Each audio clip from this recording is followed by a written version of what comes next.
Hey, Falcons and NFL fans. Welcome to another episode of NFL's Jocks and Pigskins with Tom Pollen. I'm Dave Holcomb. Well, an exciting win for the Falcons in week one, and they've got another home game tomorrow, Tom, against the Green Bay Packers, who had an exciting win as well in week one, beating a rival. Unfortunately, your Bears, Tom. And I was about to say it wasn't that exciting. well, it was exciting for Green Bay, putting it that way. Just like it was exciting for Atlanta in week one, maybe not Carolina. But and it sets up. I wasn't excited. It sets up a very interesting matchup in week two at Mercedes-Benz Stadium against two teams that I think a lot of people have been overlooking to begin the season. Did hear a lot of Jordan Love talk, though, opening weekend, and he kind of fulfilled that hype in the first game. So I want to see if he can do that again against a Falcons defense that played pretty well in week one. Yeah, Falcons defense played very well. I watched the all 22 tape on the Falcons and Panthers game, and very impressive. I like how the defense they play together. They're a unit. They're a cohesive unit. They all run to the all charge the football. They're aggressive. And I just like what I saw. I was very impressed. We'll talk more about that impressive defensive performance from the Falcons in week one, talk a little about what they can improve on defensively and offensively.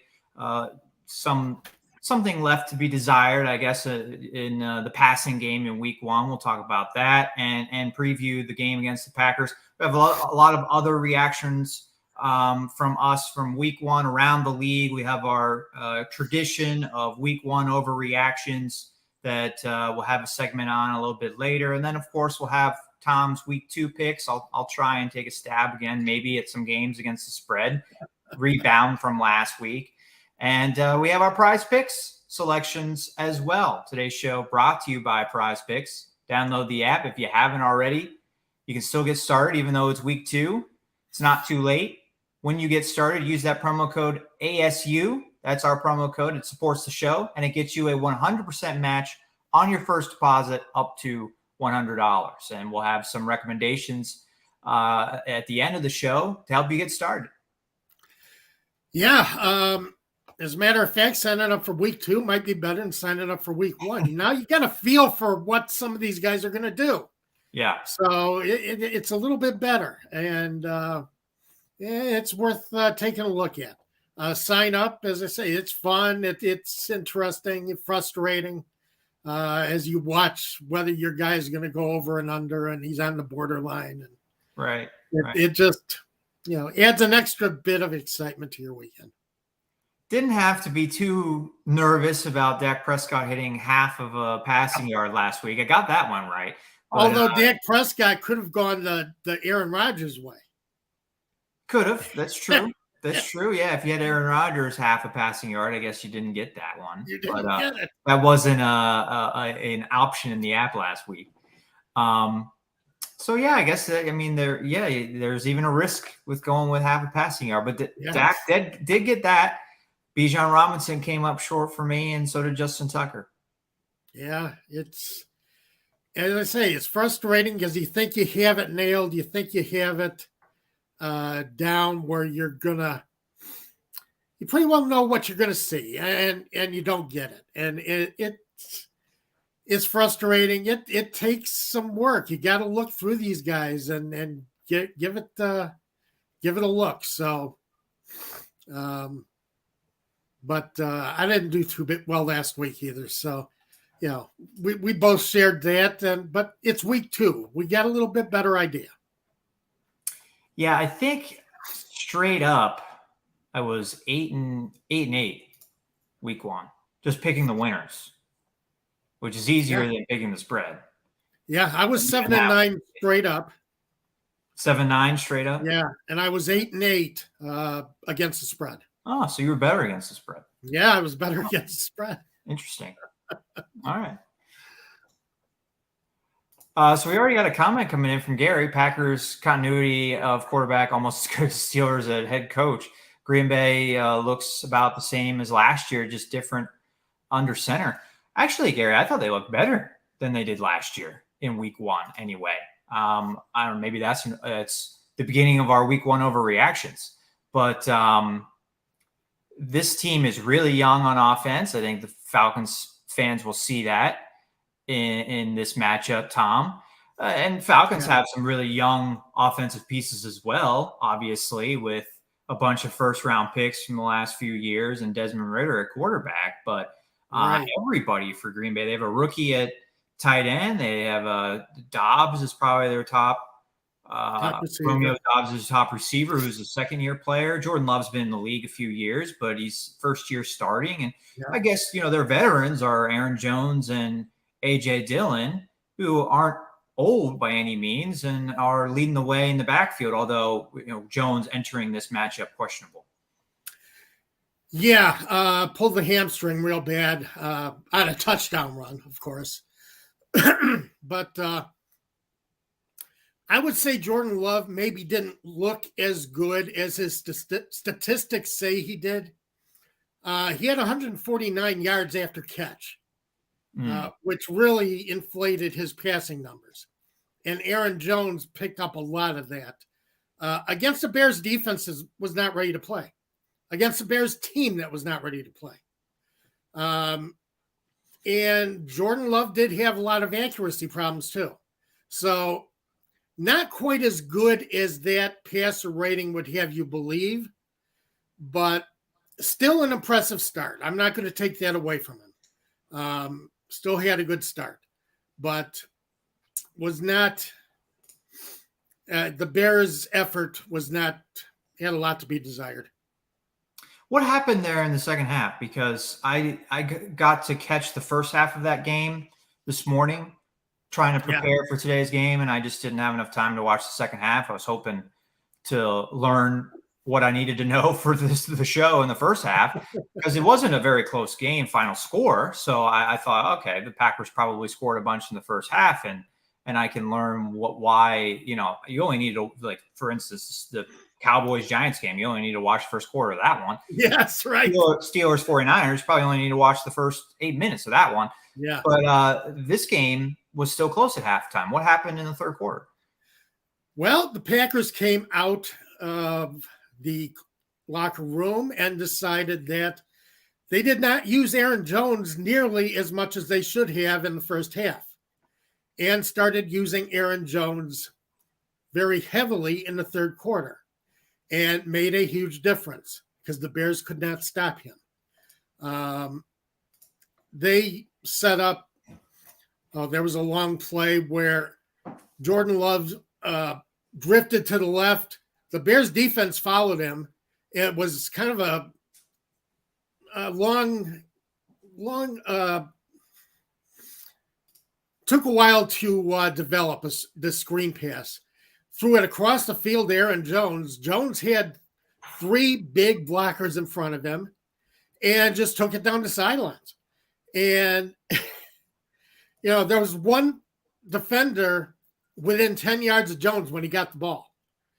And he was taken out very early. And, as I say, those big bodies just cleared the way in front of him. He got the ball down inside the 5, and the Packers finished off that drive.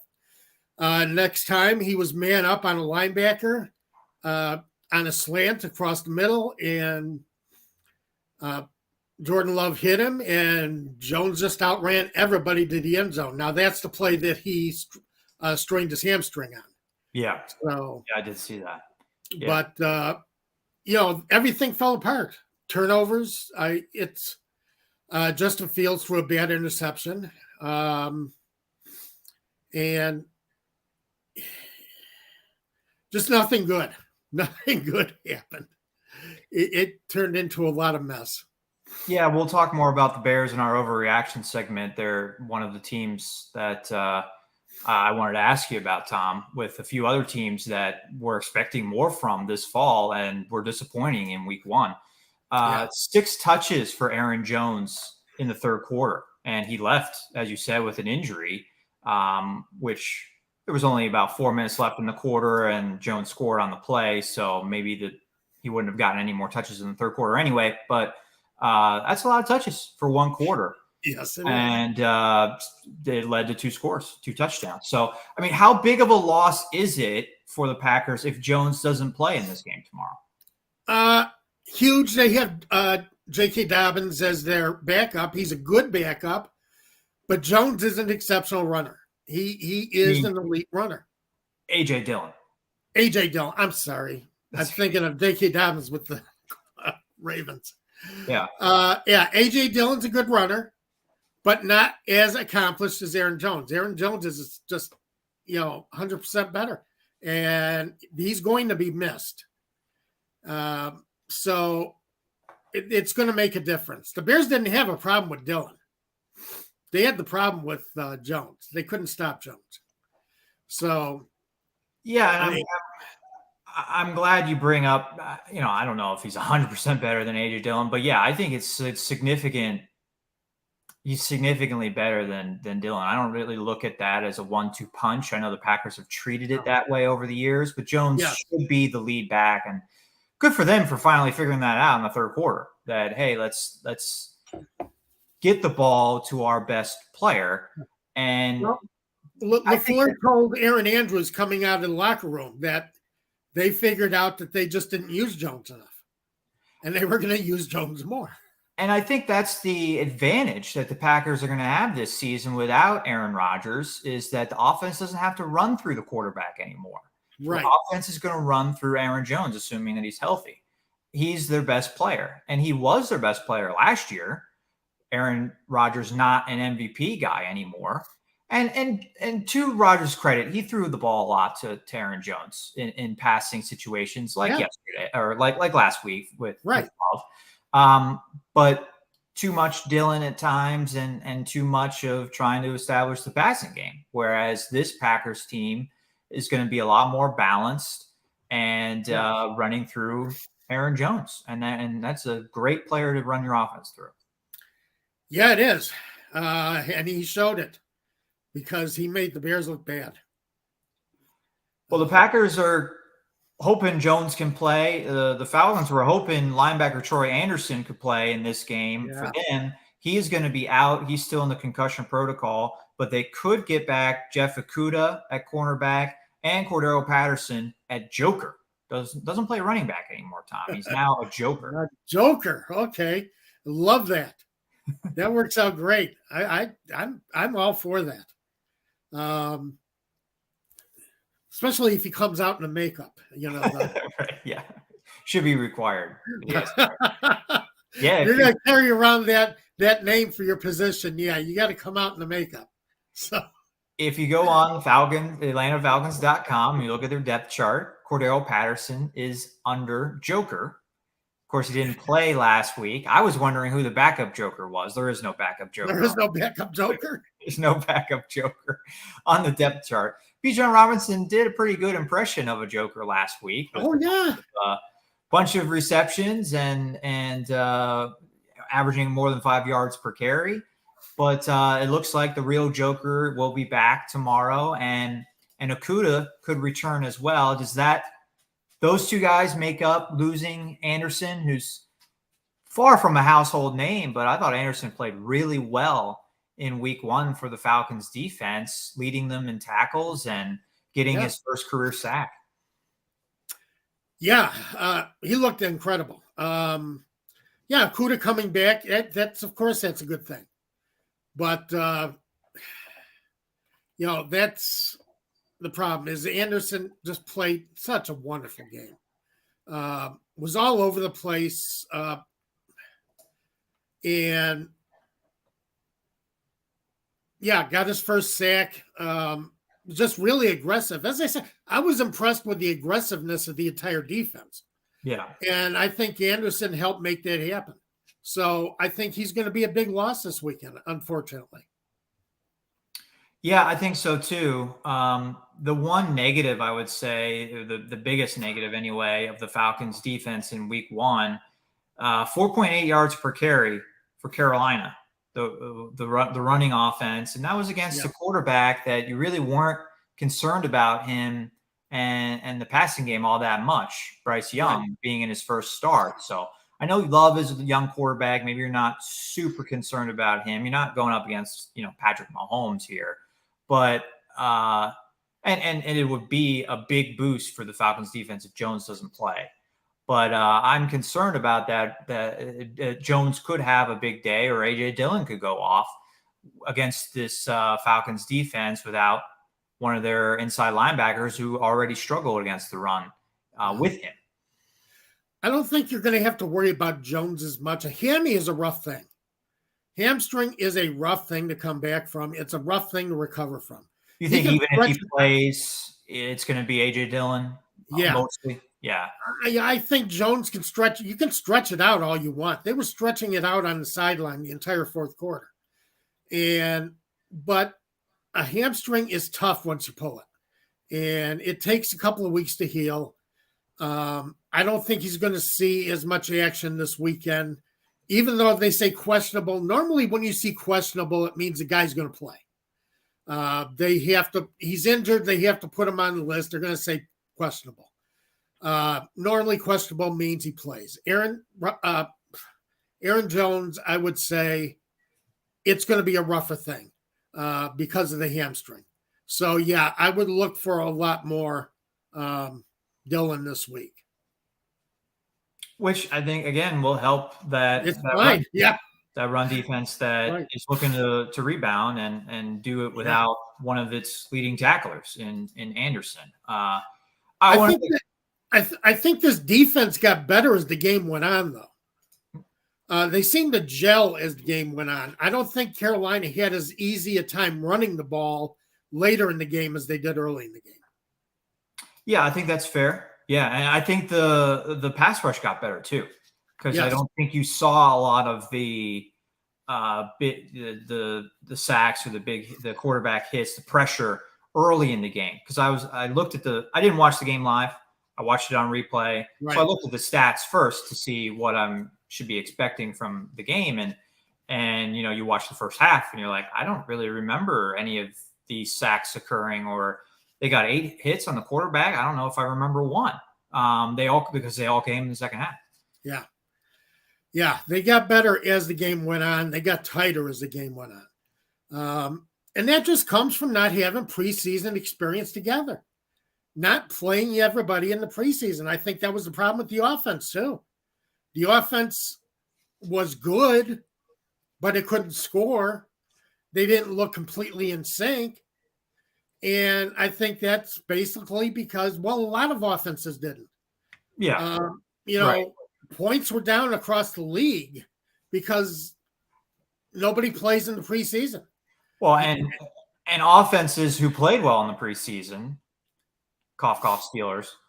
I talked about how great it was that their first team offense played a lot of snaps in the preseason and looked so good. And that's going to help them in the regular season. Well, it didn't at all. They looked awful. So, preseason, does it matter?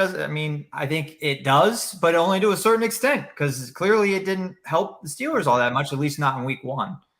And your opponent, of course, matters as well. Yes, it does. They were going up against the 49ers, who they did not play in the preseason, did not play the best defense in the league in the preseason when they had those 5 touchdowns. Right. But talking about the Falcons defense, we got to talk about Jesse Bates, because that was a huge free agent acquisition. I think a lot of people were maybe polarized about it. A lot of people liked it. A lot of national people, at least, said, why are you paying a safety this much? He's not going to ever make a huge impact on a game. Well, he did in week 1. He saw receptions and a forced fumble. He came up worth the money. Yeah. Yeah, you take away those plays and you turn a 14-point win maybe into a loss, which is kind of amazing to think about. But, those plays were huge turning points in the game and set up points for the Falcons and maybe took away points for Carolina. I'll tell you how smart Jesse Bates is. On the first interception, Carolina had 2 receivers lined up left. Trey Flowers and A.J. Terrell took them man on man. They went deep. Bates stayed home. He did not go and give deep help. He stayed home and kind of creeped up and was ready for the crosser when Bryce Young threw it. So, that's what a smart safety will do for you. He has a feel for what he's going to see out of a quarterback. And it was the same exact play where he got his second interception. Yeah. It was that same exact crosser. And he got the interception on that one. So, that's what a smart safety will do for you. And Jesse Bates he's that kind of safety. As I say, he did not go provide deep help. And I would say 90% of your free safeties are going to go and be deep, go deep, and try and provide help in the secondary. Now, he let Flowers and A.J. Terrell take it. He knew that Young wasn't going to go there, and he just waited. And Yeah. he got it. He got what he was looking for. Yeah, both times reading Love's Young's eyes and resulted in takeaways. It was fantastic plays that huge impact on the game. Oh yeah, it got the Falcons their first touchdown. Right? Yeah, Mad Mike saying hello. Mad Mike, always great to see you. And you can put this in all caps. Steelers kicked our behinds, and geez, did they look like crap? Yeah, they looked like crap. Sure. I did that. Which surprised me because Mike Tomlin teams don't normally look like crap. To me, Mike Tomlin teams, they may lose, but they're usually prepared. And the 49ers just made them look like a Division II school because that was just embarrassing. And Brock Purdy, my question about Brock Purdy was, you've had an entire offseason. Defensive coordinators are not stupid. They've watched a lot of film. Have they found some weaknesses in Brock Purdy's game? Well, apparently the Steelers did not find any weaknesses in Brock Purdy's game. Well, it's tough when you're slipping on the field and you can't cover Brandon Ayuk. So I guess they slowed down Debo, but not Ayuk, and couldn't really tackle Christian McCaffrey either. So a lot of weapons on that 49ers. It was a really bad performance, and we'll be talking about the Steelers in a little bit too in our overreaction segment. But which I guess we're just about there. Is there any other topics that do you have a prediction for Falcons Packers before we move on? As I say, one of the things that disturbed me was the offensive line got beat a couple of times. Bergeron, I think, looked pretty solid the entire game. They have got to give McGarry help in pass situations. You cannot and I know he's facing Brian Burns. You cannot let McGarry go one-on-one at the right tackle on passing downs. You've got to give him some chip help. And the Falcons did not do that. Surprised me that they did not do that. But I see why people were upset with McGarry because he did not have a good game. Run blocking, as I say, great. Pass blocking, you have got to give him help. Without a doubt. You've just got to help him. Yeah. Especially with Ritter back there. I know he was 15 of 18, but I think this is maybe you rubbing off on me over the years. Completion percentage, who cares? Right. That's great. It's great to be that efficient, but you only had 118 passing yards. You took 4 sacks. I mean, how much of that passing yardage of 118 yards did you give back on sacks? I know you didn't throw any interceptions, but you only had one big play downfield. That did set up the game sealing touchdown. You're already up by 7. That put the game away. But I tell you, that long pass downfield was incredibly impressive. He threw that ball into double coverage. That is true. He had faith in Kyle Pitts, and Pitts came up with the ball. He threw it because he knew Kyle Pitts could come up with that ball. That was a great pass. That was a confident pass. That was a major league NFL pass. Well, I need more of it then, is what I'm saying. So do I. I agree with you. I'm fully with you. Yeah. But I'm just saying he's capable of it. That's a good point. That's a great point that he did it the one time. And I think we talked about this last week. It's like every quarterback in the NFL can do it. Like we need to see the consistency, and really we need Arthur to see the consistency from the play caller to give Ritter that chance. But it's a tough thing though, because this defense is better. This running game is really good. So you don't want to force the ball down the field and take unnecessary risks, especially at home against, a quarterback like Bryce Young. Maybe a little different this week against a better opponent, but you want to be aggressive, but you also have to weigh that risk factor, because you have other ways to beat teams. Like the Falcons didn't have those ways in previous seasons. Well, yeah, and they showed it. How disappointed are you if you're a fantasy player, if you took Bijan Robinson and you watched what Tyler Algier did last week? Oh, well, I thought you were going to say, how disappointed are you if you got Drake London, which I do have Drake London. Didn't start him. I'm in an 8-team league that just everybody has star players on their bench. So Drake London was on my bench and got a goose egg. So, he was on my bench. I think that's just going to be the way it is with the Falcons passing offense, at least early on, especially if they keep winning. You're going to hope for one or two big plays a week to Pitts and to London, and maybe only one of them gets it. And if they don't hit on that long pass play, then they're going to have a tough fantasy day. But the thing is, they can run. They can still run. I don't know how far that takes you as you get deeper into the season. But the first series, Algier was just tearing it up.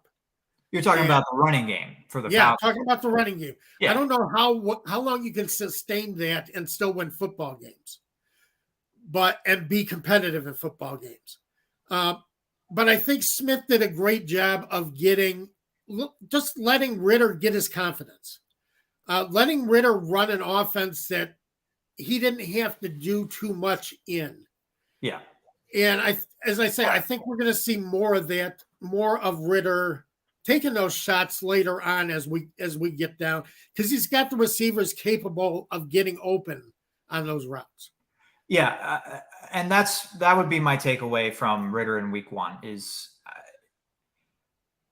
he didn't have to do a lot, but he didn't mess up what the game plan was and played within himself and was good enough to win at home against a good defense, but an inexperienced offensive team. Yeah, right. Yeah.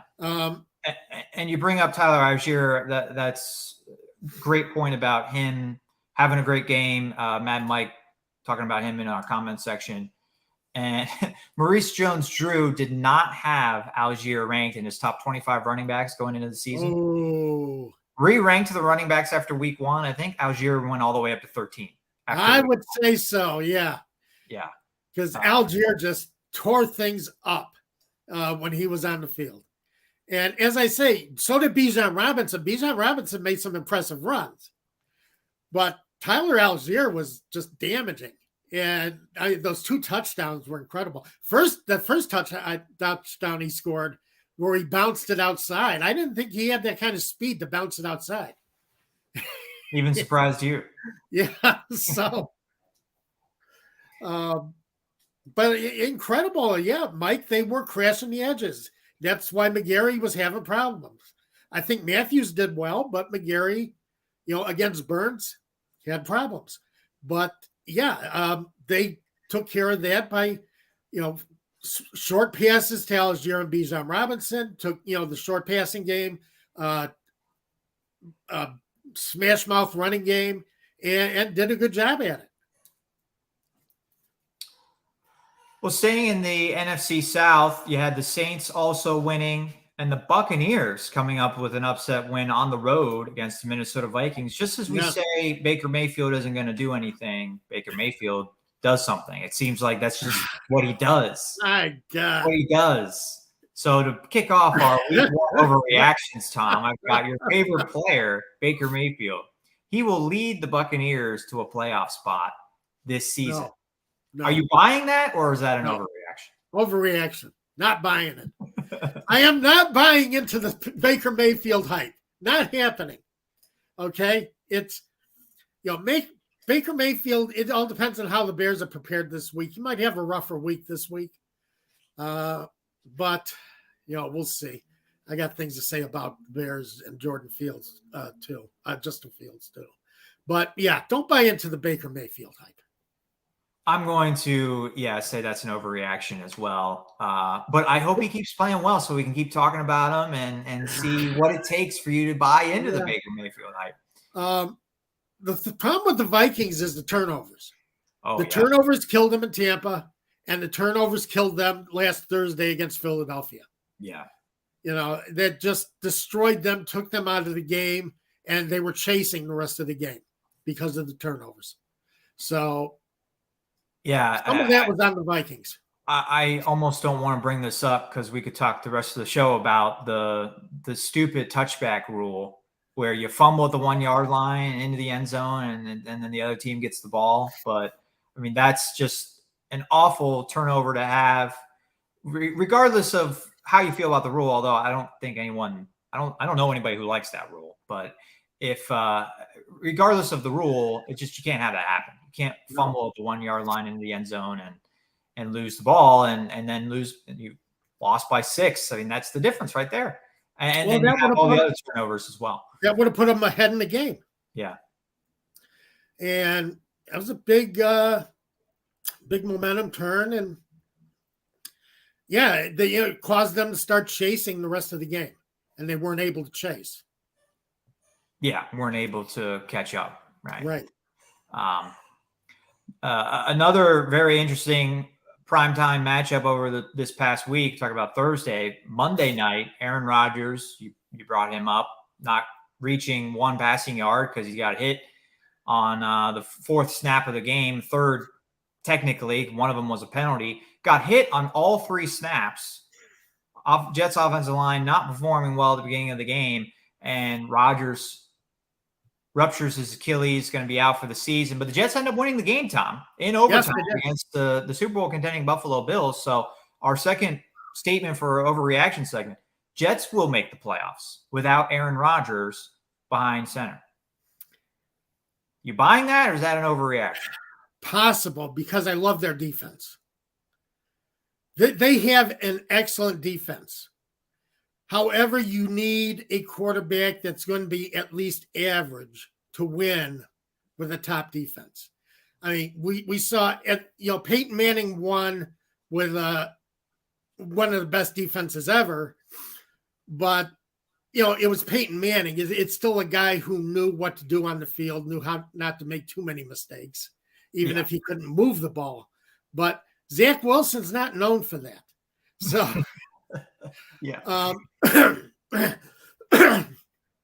I would say right now it's going to be too difficult for the Jets to still make the playoffs. Do you think they go out and get a quarterback, say like Matt Ryan?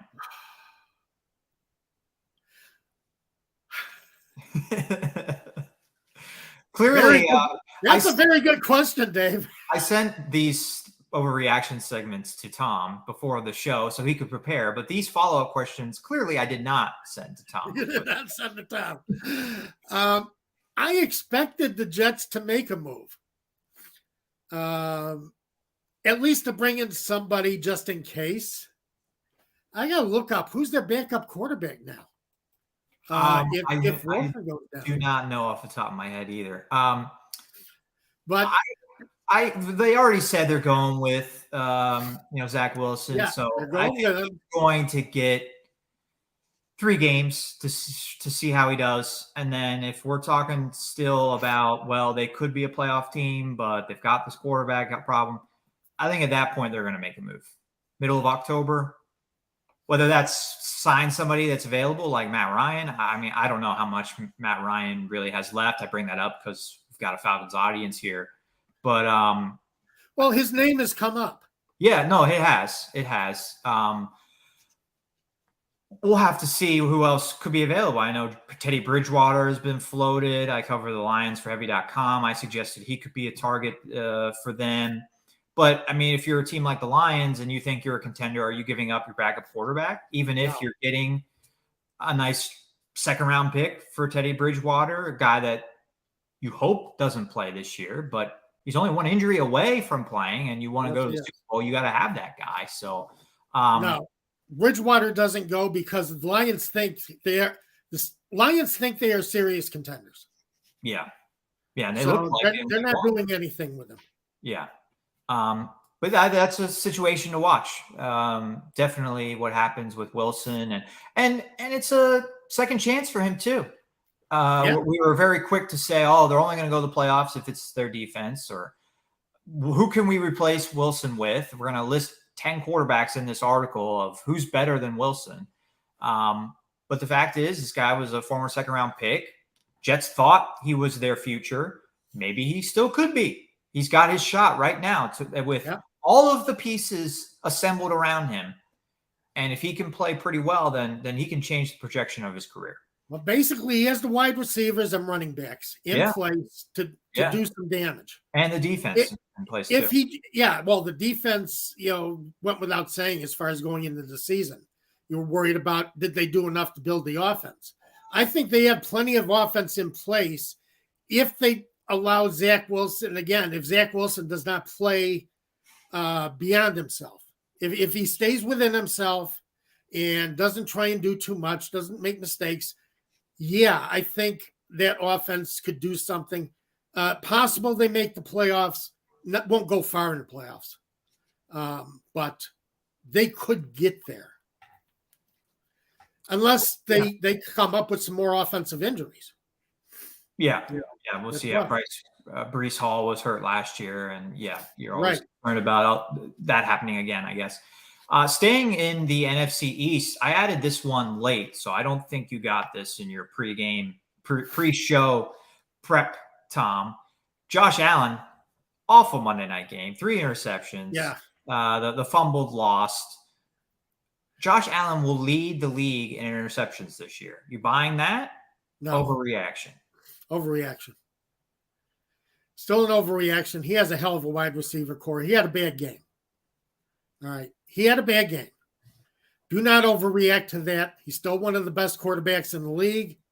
He is still going to lead the Bills to the playoffs. As a matter of fact, I will get into the Bills a little bit deeper a little bit later in the show. So, okay. I'm not going to say I'm buying the fact that Josh Allen is going to lead the league in interceptions, but I don't think he's in the best quarterback conversation right now. No? He's not in that for me. Well, how about Joe Burrow? You pulling him out of the best quarterback conversation too? No, I won't. Because I think that he has only had one bad game. We've seen this from Allen where he makes bonehead dumb decisions. But we've seen greatness from Allen too. Well, it's all or nothing doesn't win the Super Bowl. Consistency wins the Super Bowl. And Josh Allen has not given me faith that he can do it week in, week out, and not have to play the Superman role. He thinks he has to be Superman every week, every game, every half. He didn't have to be Superman against Zach Wilson. He had a 10-point halftime. He could have kneed the ball the rest of the game, and they would have had a better chance of winning than what happened. Yes, you're right. He could have. You're right. So he has to learn game management to be in the elite quarterback conversation. Well, I've heard a lot of people say that without Brian Daboll, it's been a little rougher on him. Because Daboll used to kind of keep a control on what Allen used to do. And now without Brian Daboll, he's slipped a little bit. But I still think he's one of the elite quarterbacks in the league. He's certainly an elite playmaker. He makes a lot of he's exciting to watch for sure. But I want to see a little bit more under control going forward. It's a game that hopefully the Bills don't regret losing.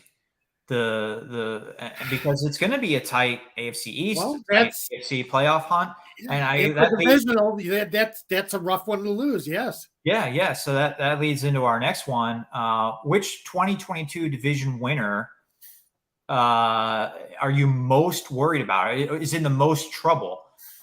Kansas City Chiefs, Cincinnati Bengals, Buffalo Bills, Minnesota Vikings. Of course, Minnesota Vikings is probably the easy one because we've seen them play twice and they're 0-2, but the other teams are also winless at 0-1. Yeah, the Vikings have to prove they can hang on to the football. because they played well enough to win twice, and they've beaten themselves. Philadelphia had a lot to do with that. I mean, Hurts had a hell of a game. They should have won at home against Tampa Bay. But they should have won at home against Tampa Bay. They gave up the football too much and allowed Tampa Bay to do, allowed Jalen Mayfield, Baker Mayfield to make his plays that he needed to make. So, Bills are in a tough division. I think the Patriots are still going to be good. Yeah. I like Bill O'Brien, the fact that they've taken Bill O'Brien as their offensive coordinator and got Matt Patricia the hell out of there. And I think Mac Jones is going to thrive much better under Bill O'Brien. So I do like that. I think Buffalo, especially with that loss, opening day loss, might be in more trouble because I want to see more out of Buffalo. Bengals, I still think that was rough. They still got those 3 wide receivers that Burrow loves. I wonder if that calf strain had more to do with Burrow looking bad than everybody was letting on. Yeah.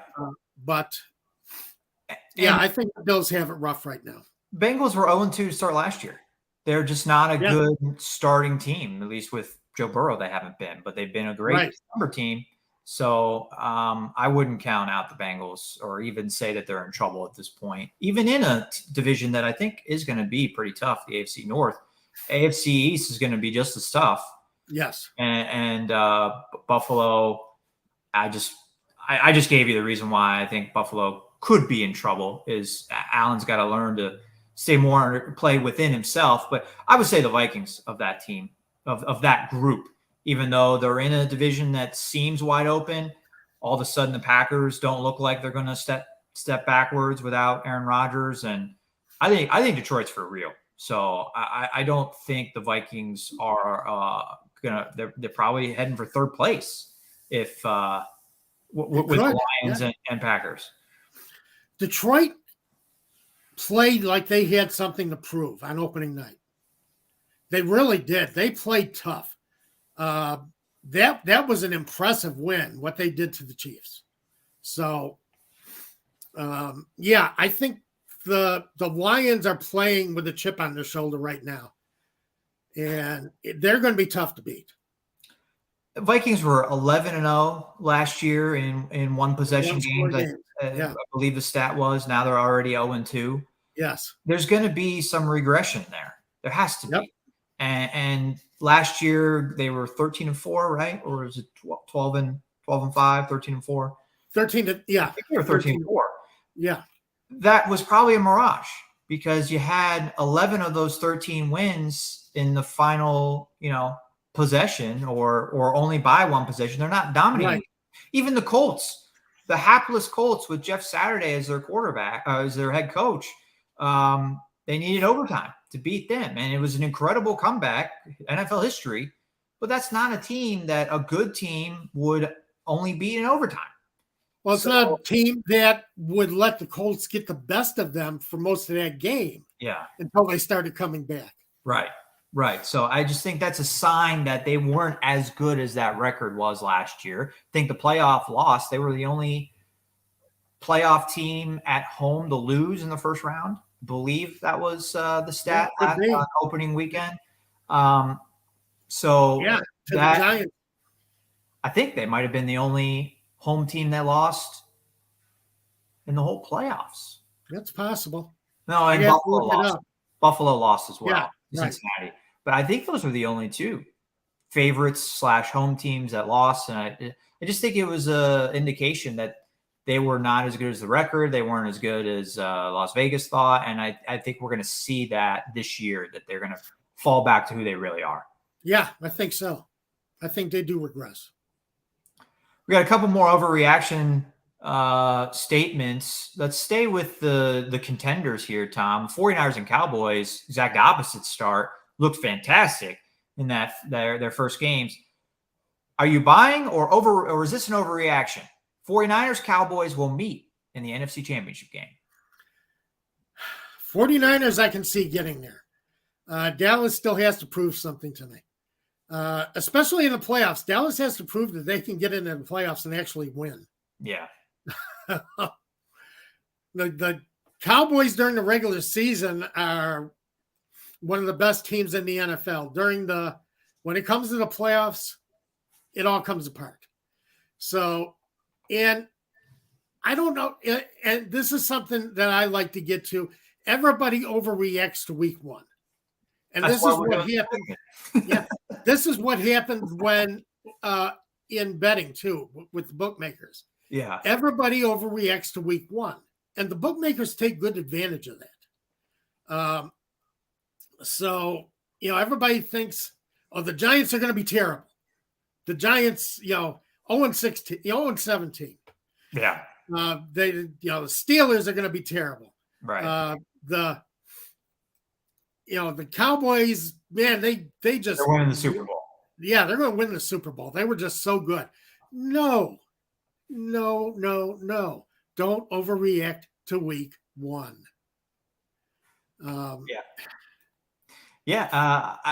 I agree that we need to see the Cowboys actually do it in January, and we won't be able to see that until January. But they could play really well up until that point. But I think we're still both going to say, well, do it in January and get to the championship game. Right. Once you get to the championship game, I'll be more willing to be like, okay, this team's going to win the Super Bowl. Yeah. Or this team can win this championship game. But they got to get over that hump. They got to get it of winning in the division round, which they just haven't done in 25 years, almost 30 years, where they've been haven't been there. Since Barry Switzer did it with the Jimmy Jones team.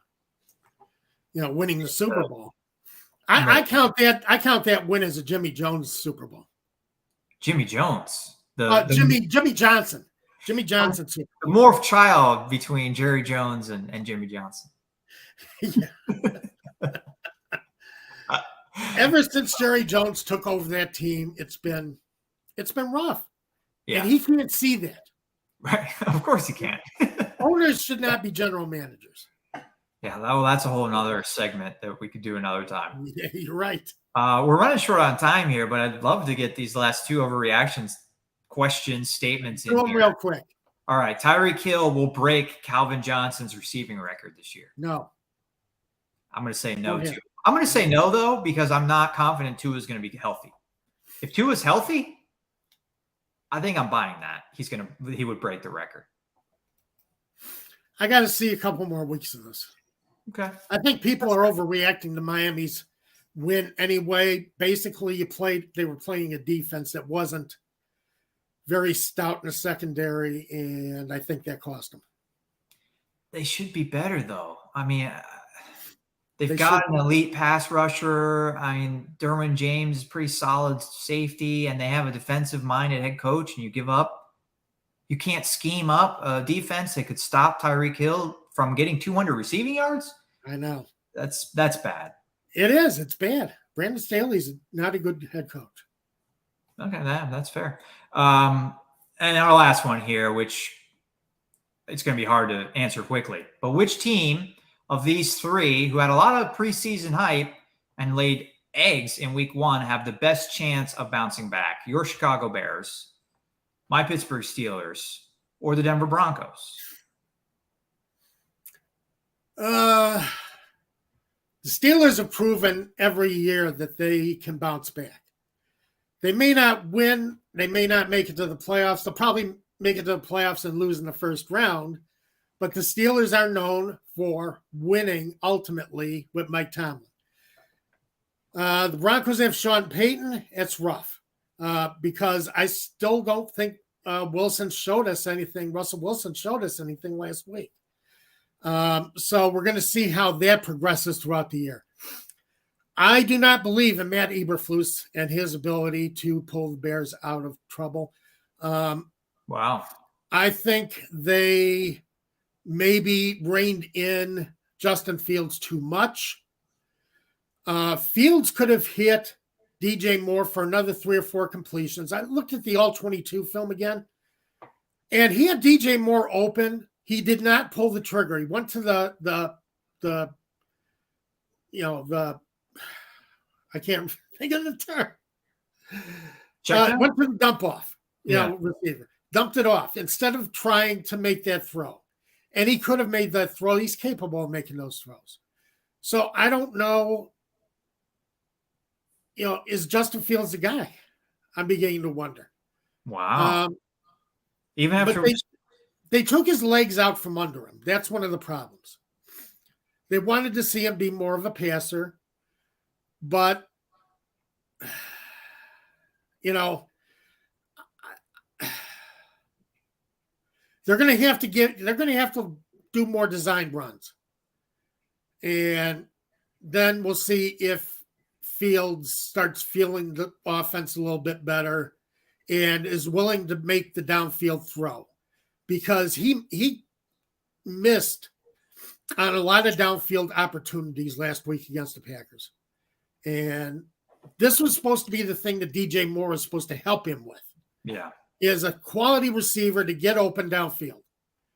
But Fields did not look at him. If Fields did see him, he didn't throw. He didn't pull the trigger. And there were times DJ Moore was wide open. He had the shot. So I wonder about the Bears. I wonder if they are going to recover this year. Wow, that's quite a statement after just one game. But you know what I take away for all three of these teams? I would probably go with the Steelers as well as the best chance to bounce back, maybe by default. But it was just a lot of the same for all three of these organizations. A lot of preseason hype, as I said. Yeah. And the Bears is still the same questions. Is Justin Fields the answer? Why don't we have a better passing attack? With the Steelers, it's, well, why can't we throw the ball downfield? Why is every attempt 2 yards from the line of scrimmage? And in Denver, it's, why are we losing in stupid ways? Why are we giving up only 17 points and losing? Right. You missed an extra point that would have at least had it tied in overtime. And I think Russell Wilson did look a little better, maybe a little encouraging, and maybe that could lead you to argue that they have the best chance of bouncing back. But what do you think, Zozo? It was also a lot of the same, though. Other than the 2 passing touchdowns, he didn't have a lot of big plays or sustained drives. And that's what worries me about Russell Wilson. Yeah, and at home against an opponent that was very beatable, that is expected to be good. I mean, at least the Steelers struggled against the number 1 defense. So yeah, the Raiders, though, I think Russell Wilson should no against the Raiders. Russell Wilson should have torn up the Raiders. Yeah. And by the way, Chase Claypool was terrible. Chase Claypool, I don't know what he's thinking. He's in a contract year. He is awful. I wasn't going to bring him up, Tom. Oh, man. We got to get to other things. So yes, we do. I'll leave Chase Claypool alone for a week, but I have a lot to say that I could say about him. But let's get to your picks against the spread. I've got some picks against the spread as well that, don't feel confident in at all. But where are you going this week against the spread? All right. Nostradamus is taking the Detroit Lions at home over the Seattle Seahawks. 4.5-point spread. I think the Lions win that game handily. I don't think Seattle, again, don't overreact. I don't think Seattle's as bad as they played in week 1. Yeah. However, Detroit is their home opener. They have just come off a big win. They are on an extended week because they played last Thursday night. Right. And Dan Campbell probably gave him 1 day to celebrate and then said, let's get back to work. And those guys listen to Dan Campbell. Those guys would run through a brick wall for Dan Campbell. So I would say he's going to have them ready to play. Detroit Lions minus the 4.5. Buffalo Bills are playing the Las Vegas Raiders. This line opened at about 8.5. It's now at 9.5. Bills are favored. Take the Bills. Wow. Okay. Not as bad as they were last week. Still, and not just for the offense, for defense. They have an outstanding defense.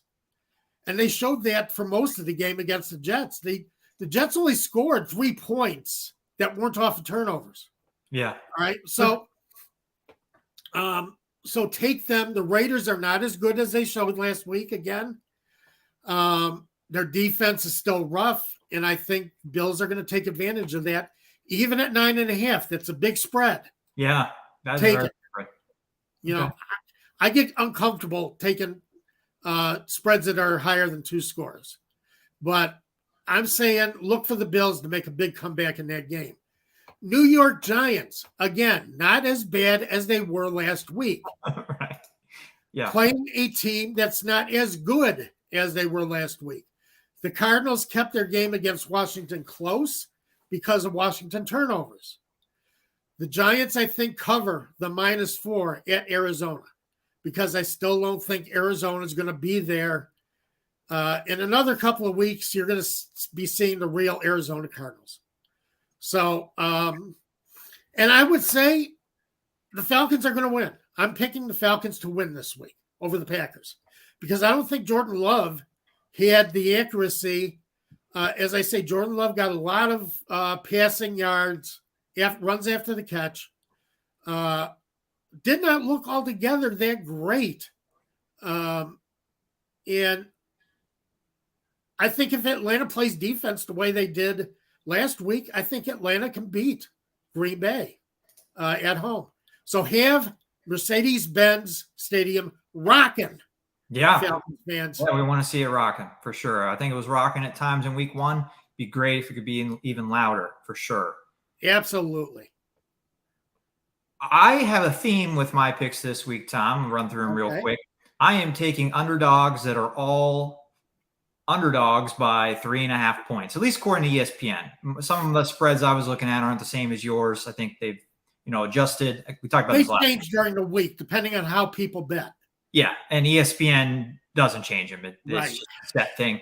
So I've got Ravens plus 3.5 against the Bengals, Bears plus 3.5 against the Buccaneers, Commanders plus 3.5 against the Broncos. All on the road. I think all have a chance to win the game. I feel confident that the Bengals, again, I'm not off the Bengals train, but they're slow starters. So yes. I can see the Ravens winning that in Cincinnati. I think the Bears are going to bounce back despite your pessimism, Tom, against Baker Mayfield. I think they could win or lose by a field goal. Yeah. And we talked about the Broncos and their struggles in close games. So I think Commanders could win that one as well. So I'm going with all those road underdogs. I haven't decided where I'm going to go with the Bears yet. We'll see. I'm still working on that one. I have an extra. Yeah, I like Washington, definitely. I think you're good. I think you're good on Washington. I like that pick. Okay, cool. And I was going to say my extra pick is Cowboys in the Survivor. Cowboys in the Survivor. Who the Cowboys got this week? They're playing the Jets. Okay.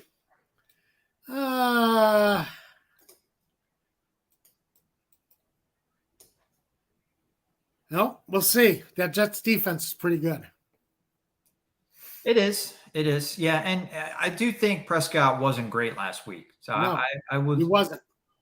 But I do not think. I think the Cowboys will win the game. I don't think they will cover the 9.5. Oh, I'm not picking them to cover the spread. I'm picking them to win. Okay. My lock of the week, whatever you want to call it, Survivor. ESPN calls it Eliminator. Or lock of the week. Pick one team that you guarantee to win. There's no guarantees in the NFL. But if I had to pick one team this week, I'm on the Cowboys bandwagon. So, and we've got a couple more picks for you before we wrap up today's show. Today's show brought to you by Prize Picks. Download the app. When you do, use our promo code ASU. That gets you a 100% match on your first deposit up to $100. We got some picks to get you started in week 2 as well. I'm going Desmond Ridder under 26.5 passing attempts, Tom. And I'm going to also pick Josh Allen to throw an interception. 0.5 interceptions. I'm going over. Well, that means anytime interception. Yeah. Yeah.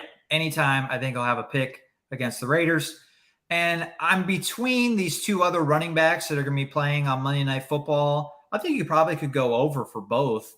Nick Chubb has had some nice runs against the Steelers in his career. He's 81 and a half rushing yards. That's pretty high. But I think if you think the Browns are going to win this game, Chubb is going to have a big game. So if you like the Browns to win, I would go over 81 and a half for Nick Chubb. If you like the Steelers to win and bounce back, I think they've got to bounce back with their rushing attack and Najee Harris. Najee Harris did not touch the ball enough against the 49ers. He's got to touch it a lot more on Monday.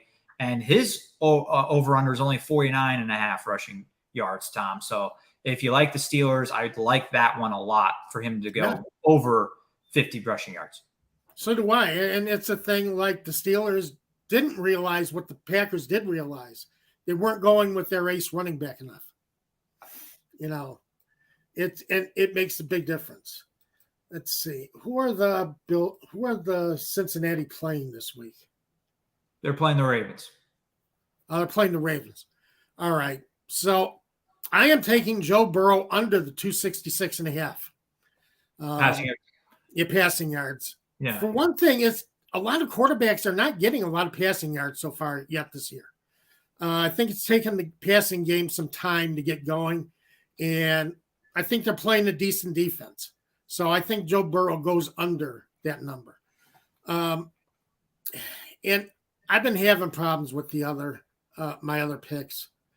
That's okay. Well, we got 5. If you guys want to have a mega one pick, can combine my 4 or drop one of the running backs I gave you in the Monday night matchup and use the 3 of mine and your 1. I think that's got some winners there. And remember our promo code ASU. Absolutely. Support the show. I want to just put a couple comments up on here. We didn't do that throughout the show. King 83 likes what he sees from Ritter so far, which I wanted to return to this comment because I think a lot of people are critical. And it's great to see that Duck King has a little patience. Fans aren't usually patient. So, Duck King, good for you for being a little patient. The Bluebird started coming out a little bit in the second quarter last week. Yeah. Yeah. Todd, not so patient. He says, guys, Ritter will be out by game 8. Could have put that in our overreaction segment, Tom. But we'll see. We'll see, Todd. I think it's going to be Ritter's team the whole season, for better or for worse. But we'll see. William says, for the most part, for better. I like Ritter's mechanics.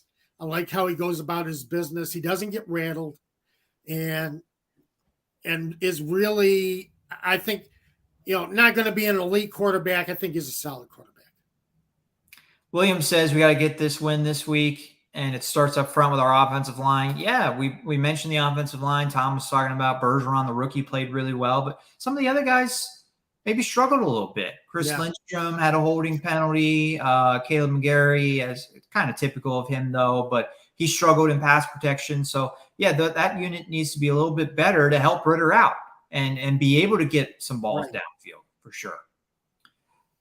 We're just out of time. I think we've gone over time, really. Yeah, a little bit over. I did want to mention to anybody who didn't want to jump on the YouTube TV Sunday ticket thing that it went perfectly in week 1. It was great. I really liked it. I miss Andrew Siciliano on the Red Zone channel. It's kind of weird not having him on there. I don't know the name of the guy they had, but well, I watched Red Zone during the early games, and I thought Red Zone could have did a better job.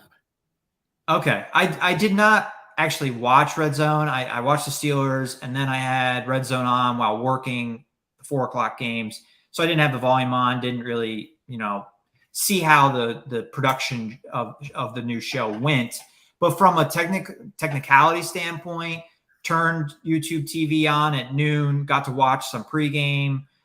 There were no glitches, no freezing, no problems whatsoever technically. And DirecTV never figured that out. Their streaming package was always having lagging and freezing. And it's unbelievable. It was amazing to me that they could have such a bad product with something that produced so much money. You would think that they wanted to just be top notch with their product. And week one for YouTube, you would figure, okay, there's going to be some problems. This is the first week. Just like there's some problems in NFL offenses. It's going to be the same thing with YouTube TV. No, actually, it wasn't. It was perfect. That's great to hear. That really is.